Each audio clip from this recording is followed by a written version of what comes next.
Hello बच्चों, let's see the question. कह रहा है कि the most stable configuration of n butane. तो बेटा एन ब्यूटेन क्या होता है? एन ब्यूटेन होता है हमारा CH3, CH2, CH2 और CH3। मोस्ट स्टेबल कन्फर्मेशन पूछी जा रही है बेटा, हमसे कॉन्फ़िगरेशन पूछी जा रही है। तो देखिए बेटा, जब हम न्यूमैन प्रोजेक्शन ड्रॉ करते हैं ना बेटा, तब ये सारी फॉर्म्स आती है। इनका मतलब पता होना चाहिए बेटा हमें, पहली बात तो ना। देखिए स्क्यू फॉर्म का मतलब होता है जितने भी बेटा एंगल 60 डिग्री पर, ठीक है, कंफर्मेशन आती है बेटा, वो 120 पर, 180 पर, 240 पर, 300 पर और 360 डिग्री पर, इन सबको छोड़ के जो जितनी भी कंफर्मेशन बन सकती है, हमें पता है इनफाइनाइट कंफर्मेशन बन सकती है बेटा, तो उन सबको बोला जाता है बेटा स्क्यू फॉर्म, है ना।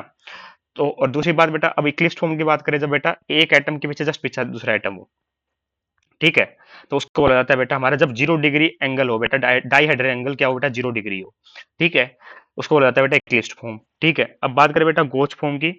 ठीक है, तो गोच फॉर्म का आप ऐसे समझ सकते हो जब हमारा 60 डिग्री का आ रहा हो बेटा एंगल, ठीक है, क्या आ रहा हो बेटा, 60 डिग्री का एंगल आ रहा हो, ठीक है, जो डाइहेड्रल एंगल है। और एंटी फॉर्म में बता क्या होता है बेटा, 180 डिग्री होता है। तो आइए बात करते हैं, कंफर्मेशन बनाकर देखते हैं बेटा। मान लीजिए मैं इस कार्बन एटम और इस कार्बन एटम के बीच में बनाता हूँ बेटा, ठीक है, तो किस तरीके से बनती है बेटा न्यूमैन प्रोजेक्शन, हमें पता होना चाहिए। ये बैक साइड वाला कार्बन मान लेता हूँ, ये फ्रंट वाला कार्बन मान लेता हूँ, ठीक है। तो कैसे होगा बेटा, एक कार्बन पे दो हाइड्रोजन लगे और एक मिथाइल ग्रुप लगा, दोनों में सेम चीज है बेटा, ठीक है, एक मिथाइल ग्रुप और दो हाइड्रोजन, है ना, इस तरीके से। ये मिथाइल ग्रुप और यहाँ पे दो हाइड्रोजन लगा दो, ठीक है। दूसरे कार्बन में बेटा क्या है हमारी, मैं सबसे पहले एक लिस्ट फॉर्म बनाता हूँ बेटा, ठीक है, ये फुली एक लिस्ट फॉर्म बन गए, मिथाइल ग्रुप और दो हाइड्रोजन लगे हुए हैं, ठीक है। तो आप देखो बेटा यहाँ पे डाई हाइड्रल एंगल क्या है बेटा, 0 डिग्री है, ठीक है। तो यहाँ पे टॉर्जनल स्ट्रेन बेटा सबसे ज्यादा होती है, डाई हाइड्रल एंगल 0 डिग्री है, तो और यहाँ पे बेटा जो दोनों के बीच में क्या आते हैं बेटा, स्टेरिक इंडस बहुत ज्यादा आती है, क्योंकि ये दो बड़े बड़े एटम पास पास आ गए है ना। तो ये इक्लिप्स फॉर्म बेटा हाईली अनस्टेबल होती है, बहुत ज्यादा इसकी एनर्जी होती है। तो क्या होती है बेटा, ये हाईली अनस्टेबल होती है, क्योंकि स्टेरिक रिपल्सन बहुत ज्यादा होती है, ठीक है। तो अब मैं अगर मान लो 60 डिग्री रोटेट कर दूं, ठीक है, कंफर्मेशन यही तो होती है बेटा, है ना। तो क्या आइए बेटा, ये आ जाएगा बेटा मेरा फिक्स, एक कार्बन आइटम को फिक्स कर लेता हूँ मैं, पिछले वाले को घुमा लेता हूँ, ये CH3, ये कार्बन आइटम मैंने फिक्स कर दिया, तो घुमाऊंगा तो बेटा यहाँ पे आ जाएगा CH3 और यहाँ पे आ जाएगा हाइड्रोजन और यहाँ पे आ जाएगा बेटा हाइड्रोजन।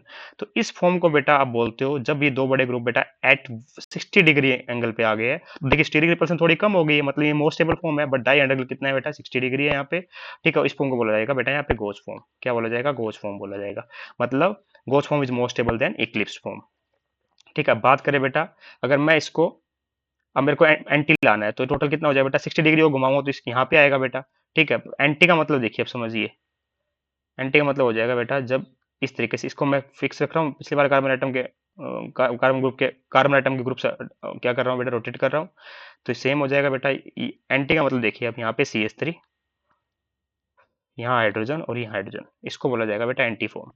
देखिए ये ग्रुप और ये बड़ा ग्रुप, इस ग्रुप के कार्बन आइटम का, दोनों के आगे बेटा एक दूसरे के 180 डिग्री पर आ गए, ठीक है। तो इसको बोला जाता है बेटा एंटी फॉर्म, और ये मोस्ट स्टेबल फॉर्म होती है, ये मोस्ट स्टेबल फॉर्म होती है, क्योंकि यहाँ ना कोई स्टेरिक रिपल्सन होती, ठीक है। डाई हेड्रल एंगल 180 डिग्री है, टॉर्जन स्ट्रेन ना के बराबर है बेटा, टॉर्जन स्ट्रेन क्या है बेटा, ना के बराबर है, ठीक है। तो इसका मतलब क्या होगा बेटा, मोस्ट स्टेबल फॉर्म कौन सी होगी, एंटी फॉर्म। अब बचेगी बेटा स्क्यू फॉर्म की बात करें। देखिए स्क्यू फॉर्म का मतलब है जो ना 60 डिग्री पे हो, ना 0 डिग्री पे हो, ना 180 डिग्री पे हो, ना 120 पे हो, ना 240 पे हो, ठीक है, ना 300 पे हो, ना 360 पे हो। तो बेटा वो कोई मान लीजिए आप 30 डिग्री लेते हो, ठीक है, इस तरीके से। ये तो सेम ही रख रहा हूँ मैं, CH3 hydrogen hydrogen, di hydrogen angle जब क्या हो बेटा, हमारा 30 डिग्री है मान लीजिए, तो 30 डिग्री कैसे होगा, कुछ यहाँ से भी होगा, ठीक है। तो यहाँ पे लगा दो बेटा हमारा ग्रुप CH3, ठीक है, यहाँ हाइड्रोजन हो जाएगा और ये हाइड्रोजन यहाँ पे हो जाएगा, इस तरीके से ना, लगभग ये हो गया ना बेटा,